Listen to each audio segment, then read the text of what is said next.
Baik, terima kasih. Ini pertanyaannya bombastis.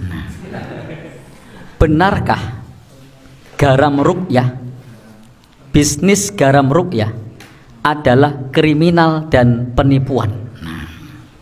Baik, terima kasih. Ini yang lagi di mana-mana lagi ada informasi terkait dengan garam ruqyah. Termasuk banyak yang menanyakan ke saya tentang garam ruqyah. Beberapa jamaah pengajian itu ada yang WA ke saya, kemudian di screenshot, Ustadz, di mana ya bisa cari garam yang seperti ini? Nah, jadi ternyata banyak pula orang yang pengen membeli garam ruqyah. Dan saya mendapatkan info bahwa garam ruqyah ini ternyata harganya mahal juga. Harganya berapa? Ya, harganya sampai ratusan ribu. Padahal kalau beli garamnya itu berapa? 4.000 atau 5.000. Maka ketika garam yang harganya 4.000 atau 5.000 kok dijual ratusan ribu, itu sesungguhnya tidak sedang mengajarkan kepada umat Islam tentang tata cara ruqyah, tetapi sedang mengambil keuntungan pribadi. Dan yang perlu kita ketahui, memang Nabi SAW pernah disengat kalajengking. Pada saat itu beliau dibawakan air dan garam, kemudian beliau ruqyah. Memang hadisnya ada. Tetapi kemudian menjadikan garam sebagai bagian dari bisnis komersil, apalagi harganya cukup mahal, itu adalah bentuk pembodohan kepada umat. Kenapa? Tidak diajari cara meruqyah saja. Kan gampang, tinggal dicantumkan cara meruqyah air, cara meruqyah garam. Nah, simple kan? Bisa dilakukan oleh semua orang.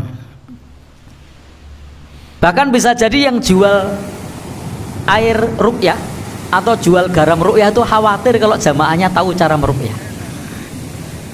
Ndak ora payu, ndak laku nanti. Maka ajarkan kepada umat bagaimana tata cara meruqyah air, bagaimana tata cara meruqyah garam. Karena kalau tadi dijual dengan harga yang cukup mahal, jelas ini bentuk pembodohan dan bentuk mencari keuntungan pribadi. Apalagi kalau tadi misalnya jual air ruqyah, airnya sak drum atau sak toren, 1 water toren, diruqyah sekali. Ya kan, diruqyah sekali. Dibacakan Al-Fatihah, tiup, ayat kursi, tiup, Al-Ikhlas, tiup, Al-Falak, tiup, An-Nas, tiup. 1 water toren 500 liter atau yang 800 liter. Terus dibungkusi pakai botol air zam-zam, jual air ruqyah. Itu jadi berapa kira-kira? Ya? Jadi berapa? Berapa bungkus? Jualnya berapa? Ngeruqyahnya berapa kali tadi? Sekali. Botolnya ada berapa? Banyak. Itu bisa garam sak ton diruqyah sekali. Terus di packing. Ya. Baik. Dan ruqyah itu yang efektif berhadapan langsung. Jadi ruqyah itu yang efektif berhadapan langsung. Maka dalam masalah ini saya menyarankan sebagai umat Islam, belajarlah cara meruqyah. Jangan sampai tertipu membeli garam atau membeli air yang harganya mahal. Kalau harganya masih wajar, monggo lah. Tapi kalau harganya sudah seperti itu, lebih baik kita sebagai umat Islam bisa cara meruqyah air atau garam. Ruqyah itu bisa dilakukan oleh siapa saja. Kalau dia orang beriman, orang Islam, bisa baca Quran, bisa berdoa, insya Allah dia bisa meruqyah. Karena ruqyah itu milik umat, bukan milik ustadz. Yang penting pasang niat diri kita ingin meruqyah. Bacakanlah ayat-ayat ruqyah, tiupkan pada air tadi atau media yang lain.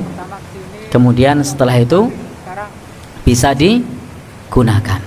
Cukup mudah, cukup simple. Islam itu tidak ribet. Maka justru kita merepotkan diri sendiri. Yang harusnya kita bisa bikin media ruqyah sendiri, tapi kemudian harus belinya online pula, atau kalau perlu harus COD, harganya mahal lagi. Nah, baik. Jadi ajarkan kepada umat bagaimana cara meruqyah, bukan jualan air ruqyah, apalagi khasiatnya belum jelas. Kenapa saya bilang khasiatnya belum jelas? Karena cara meruqyahnya itu tidak tidak per pack, tapi bisa dalam jumlah besar, diruqyah sekali. Atau seperti airnya satu tangki begitu, diruqyah sekali. Beda kalau ngeruqyahnya satu gelas. Sehingga dalam masalah ini, bagi para guru ngaji, para praktisi ruqyah bisa mengajarkan cara ruqyah yang benar, bukan justru malah memanfaatkan ketidaktahuan umat untuk mengambil keuntungan pribadi. Belum lagi kalau promosinya dengan promosi yang bombastis, itu bisa mengandung unsur-unsur penipuan. Maka perlu berhati-hati. Wallahu a'lam bishawab.